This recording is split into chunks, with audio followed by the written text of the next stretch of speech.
Hello friends, welcome back to Manoj Calibo. Pongal is the most famous festival celebrated in Tamil Nadu. In this video, we are going to learn some vocabulary and sentences related to Pongal. Come, let's get started. ஏர் தழுவுதல், இதை நம்ம இங்கிலீஷில் புல் embracing அப்படின்னு சொல்லலாம்.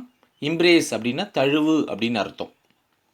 மஞ்சு விரட்டுதல், இதை இங்கிலீஷில் நம்ம புல் chasing அப்படின்னு சொல்லலாம். சேஸ் அப்படின்னா விரட்டு அப்படின்னு அர்த்தம்.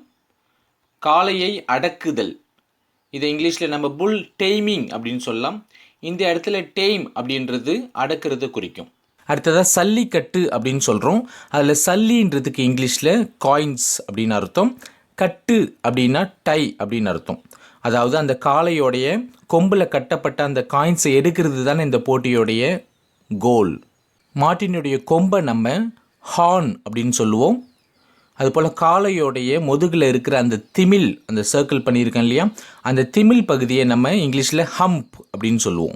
ஓடுற அந்த காளையோடைய திமிலை பிடிக்கிறதுக்கு நம்ம கிராப் த ஹம்ன்ற எக்ஸ்பிரஷனை பயன்படுத்தலாம். For example, the player has grabbed the hump of the bull அப்படின்னா அந்த விளையாட்டு வீரர் அந்த காளையோடைய திமிலை பிடிச்சிட்டாரு அப்படின்னு அர்த்தம். அடுத்ததாக காளையோடைய திமிலை பிடிச்சி தொங்குறதுக்கு ஹேங் ஆன் டு ஹம்ப் அப்படின்ற ஒரு எக்ஸ்பிரஷன் நம்ம பயன்படுத்தலாம். அவங்க காளையோடைய திமிலை பிடிச்சி தொங்கிக்கிட்டு போகிறாங்கன்றத இங்கிலீஷில் they are hanging on to the hump of the bull அப்படின்னு சொல்லலாம். அடுத்ததாக மாட்டெல்லாம் அவிழ்த்து விடு அப்படின்னு சொல்லுவாங்க இல்லையா, அதுக்கு ரிலீஸ்ன்ற வேர்பை நம்ம பயன்படுத்தலாம். அவங்க காளையெல்லாம் அவுத்து விட போகிறாங்க அப்படின்றத இங்கிலீஷில் they are going to release the bulls அப்படின்னு சொல்லலாம். எல்லா பிளேயர்ஸ்கிட்டேருந்தும் அந்த காலை தப்பிச்சிருச்சுன்றத இங்கிலீஷில் the bull escaped from all the players அப்படின்னு சொல்லலாம். அந்த காளையோடைய கொம்பில் இருந்த அந்த கொடியை ராஜ் ரிமூவ் பண்ணிட்டான் அப்படின்றத Raj removed the flags on the bull's horns அப்படின்னு சொல்லலாம்.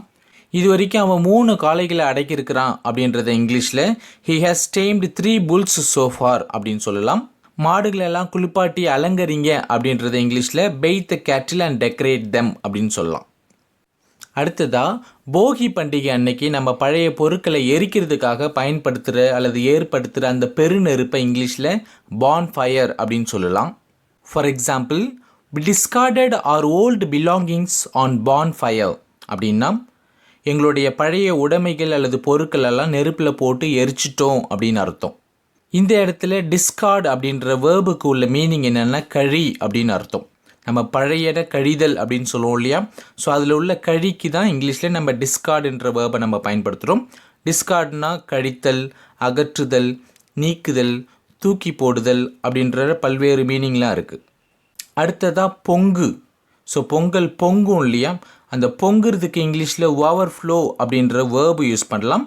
அப்படி இல்லைன்னா பாயில் ஓவர் அப்படின்ற ஃப்ரேசல் வேர்பு யூஸ் பண்ணலாம்.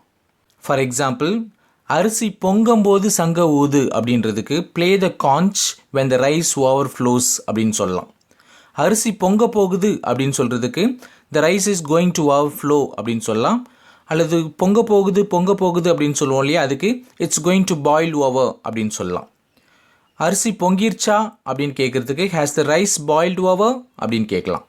நெக்ஸ்ட், மண்பானையை இங்கிலீஷில் கிளே பாட் அப்படின்னு சொல்லலாம். அப்படி இல்லைன்னா earthen pot அப்படின்னு சொல்லலாம். சமையல் அடுப்புக்கு இங்கிலீஷில் குக்கிங் ஸ்டவ். பொதுவாக நம்ம பொங்கல் வைக்கும்போது நம்ம வீட்டுக்கு முன்னாடி உள்ள வாசலில் அல்லது முற்றத்தில் தான் பொங்கல் வைப்போம் இல்லையா, ஸோ அந்த வாசல் முற்றம் அப்படின்னா இங்கிலீஷில் பார்ச் அல்லது கோர்ட்யார்ட் அப்படின்னு சொல்லலாம். அரிசி பொங்கும்போது நம்ம சங்கு ஊதுறோம் இல்லையா, அந்த சங்குக்கு இங்கிலீஷில் கான்ச். கரும்புக்கு இங்கிலீஷில் சுகர் கெயின். கரும்பில் உள்ள கணுவுக்கு இங்கிலீஷில் நோடு. அறுவடை செய்யப்பட்ட புது அரிசியை நம்ம ஃப்ரெஷ்லி ஹார்வெஸ்டட் ரைஸ் அப்படின்னு சொல்லலாம். பாசி பருப்புக்கு இங்கிலீஷில் ஸ்பிளிட் கிரீன் கிராம். வெல்லத்துக்கு இங்கிலீஷில் ஜாகரி. முந்திரி பருப்புக்கு இங்கிலீஷில் கேஷ்யூ நட்ஸ். உலர் திராட்சை அப்படின்னா ரெய்சின்ஸ். ஏலக்காய் அப்படின்னா காடமம். நாங்கள் கரும்பு சாப்பிட போகிறோம் அப்படின்றத இங்கிலீஷில் we are going to consume sugar cane அப்படின்னு சொல்லலாம்.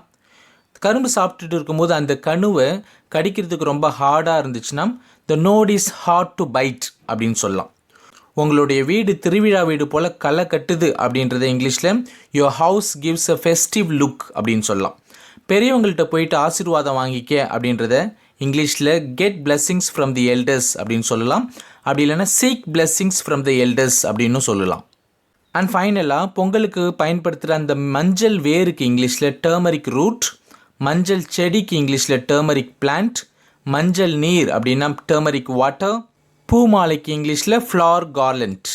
That's all. Wish you all a happy and prosperous Pongal. Thank you.